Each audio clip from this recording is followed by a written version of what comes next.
Cool. Segment 2, Gold and Black Live.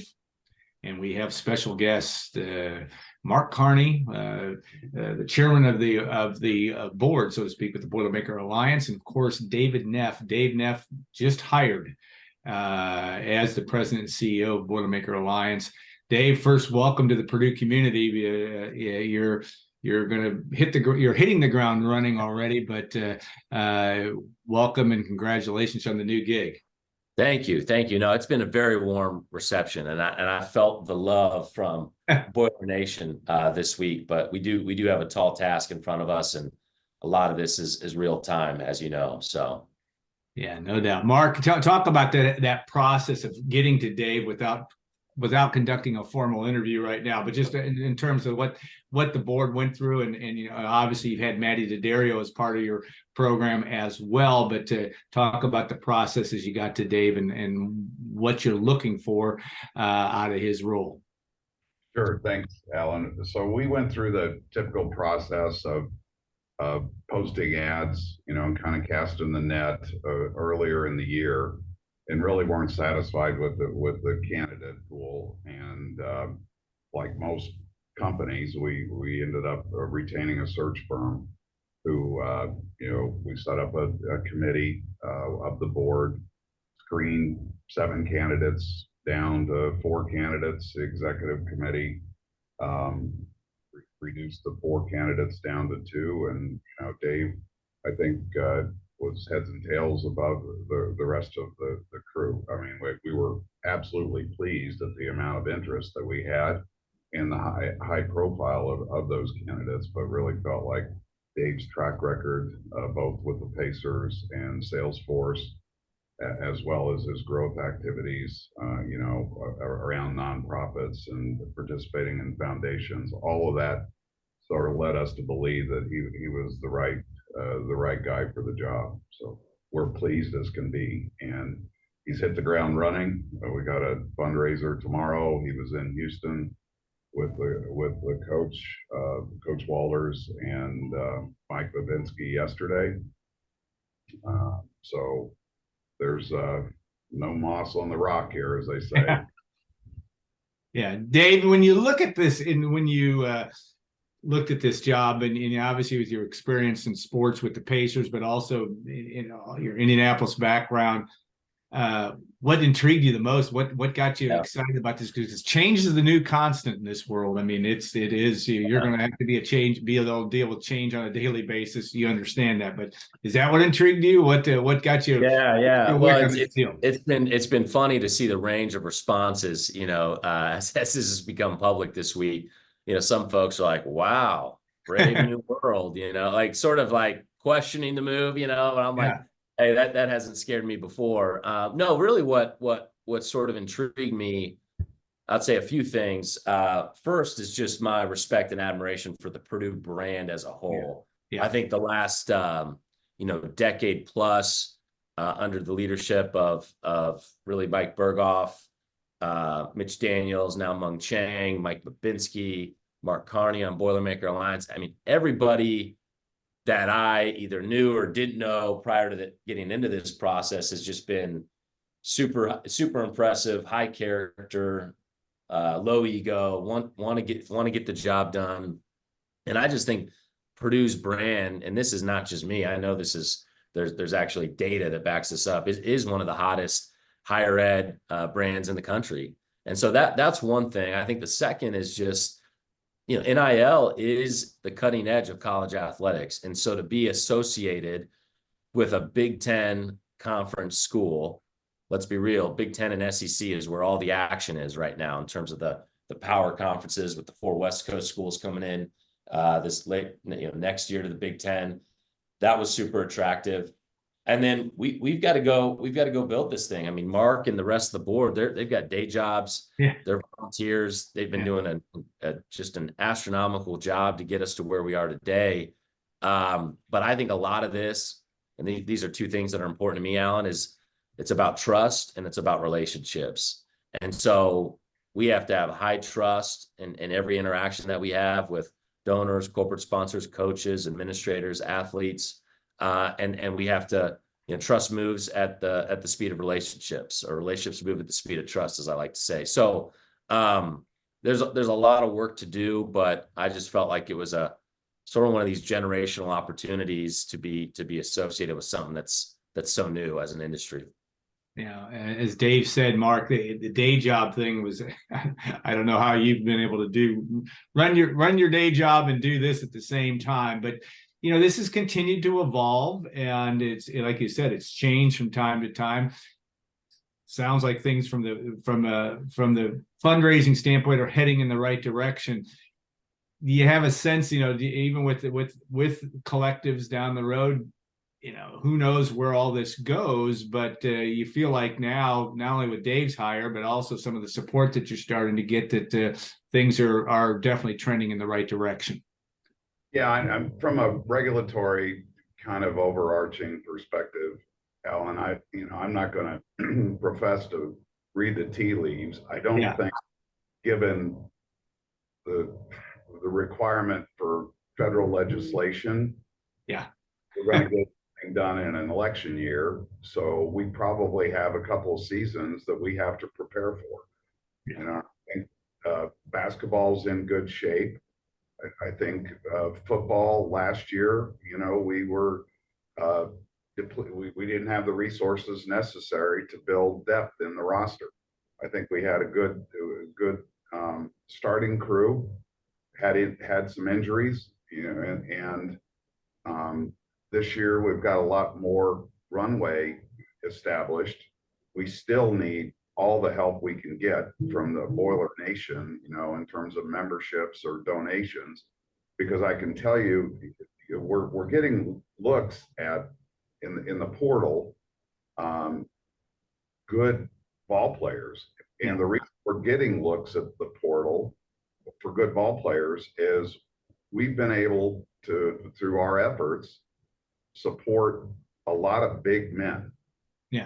When Marcus Johnson looks at that lineman in the eye, it's a big man. Yeah.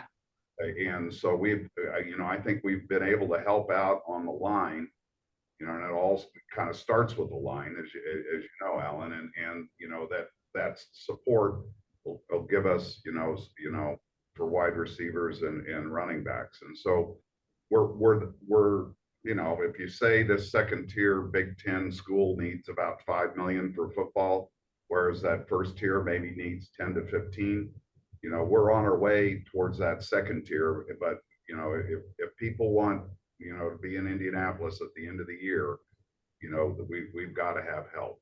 So, and that's Dave is on it, and we really need Bowler Nation stepping up here. And the only thing I would add to that, Mark and Alan, in talking with Mike Berghoff and others, is we've got the scholarships, right? That's covered. We've got the facilities. We need the players, and this is a great opportunity if you care about Purdue athletics. I mean, the collective is the top way, I think, to really get engaged in this moment in time. Yeah, and it's going to have to. It is the new reality of what's there and what can be out there. Now, the focus, obviously, right now, football, men's basketball, women's basketball, volleyball. In the old days, they called them the revenue sports. But to talk about that, you've got a women's basketball event on January the 13th. We can hit on that too. But these are 4 high-profile programs that men's basketball and volleyball are certainly knocking on the Final Four. That world, women's basketball has been a national champion over the years. Football wants to compete in what is the most difficult league, and that in the SEC. But when you add those 4 teams in there, it is going to be extremely competitive, just to be able to keep your head above water. But talk about that and just that mindset and how Purdue fits into all of that. So, in terms of our efforts, Alan, we have created champions on the board that have responsibility for each of the sports, and that seems to have worked better for us. We're very specific on the sports. There's a certain set of fans in each of those sports, that have been very generous to us, and so kind of broken it up, and that's worked for us. And I think we're out there talking to alumni. Alumni are in the sports are absolutely a key factor in us and in our capital campaigns. I think the other thing that we've got the membership program that sits alongside that, and obviously you guys have been a great partner for us in the membership model for exclusive content. We've started, I think, and doing a pretty credible job around experiences. So we've got, for a certain level of membership, we've got the meetings with Matt, and we had 3 of the basketball coaches on Monday of this week that kind of went through what we did at Toronto. It's in the Spurgeon Club, but we encourage that you're going to get an intimate view kind of what the coaches think and that. And then as far as football goes, the portal's over at January 8th, so all eyes are on us, to get between now and then. In terms of regrettable loss, probably a couple, but there's good players on our team, and so retaining those players has been kind of job one, and then helping out, with who we think is going to help us on the offensive line and whatnot, and getting us in a position, to compete, is pretty much job one for us right now. So basketball's in good shape. Women's basketball's on its way. Obviously, women's volleyball had a great season, but there's still work to do because that team is young, and I know there's going to be opportunities for Coach Shondell and Coach Gerald's that we need to provide focus on. So, all right. Well said, and like I said, it's hurting cats, but in a lot of ways, and being able to do that well. All right, last question, Dave. I'm with you, and this has maybe been an interview question. So, what in your skill set, your background, obviously with the Pacers, but also with Salesforce, and just that varied background. In looking at yourself, when you get a new gig, you do have to evaluate what your personal goals are, but what makes this a good match for you professionally down the road? Because you're right, you don't know how long these things are going to last. I think, Mark, you're exactly right that with an election year, it's doubtful that there's going to be a ton of legislation. But what makes you most excited about this opportunity from that standpoint? Well, I would identify as somebody that brings a lot of entrepreneurial energy in terms of how I work and how I think, and having a bias toward action versus maybe at times some of a bigger company mindset where, things kind of move along and you're just sort of at the status quo day to day. This is a role where you can see progress daily, right? Yeah. It's not yearly, it's daily. And so that's motivating to me to see as we're, knocking down, whether in this near term, big gifts, big charitable gifts. I think at the same time, we've got to get the marketing machine, the content machine going, which is where you guys have been so helpful in terms of how we build this subscription base, this flywheel of memberships. I mean, I'd love to wake up in a year and have 6,000 members, not several hundred, but thousands. When you think about 600,000 plus living Purdue alum, I think 1% should be very achievable, right? To be members of the Alliance. And then as we start to ramp up the corporate sponsor piece, which I have a lot of background in, obviously from my Pacer days, from some of the board work I've done, from what I most recently did at Prolific, a consulting firm working with a lot of B2B businesses. As we sort of dial in on what are the assets that corporate sponsors receive as it relates to name, image, and likeness, with sort of our walking billboards, our student athletes. I just think there's 3 main lanes that we have to get covered between the major charitable gifts, the membership or subscription model, and then the corporate sponsorship piece. So, it's going to take an army, and I've got a great board, and the JPC, the guys, the men and women at JPC have been nothing but supportive. I know there's a lot of folks out there. So if you want to get involved, I'm all ears. I've had people reach out, offer to help. So we're getting organized, and we're going to have a strong bias toward action here. All right. Well, guys, thanks so much. Always interesting stuff, and you're going to admire both of your abilities to manage change and embrace it and move ahead. Like you said, I think Dave was very well said. It is a daily deal, and you can't look too far down the road. You got to take care of what's in front of you as well.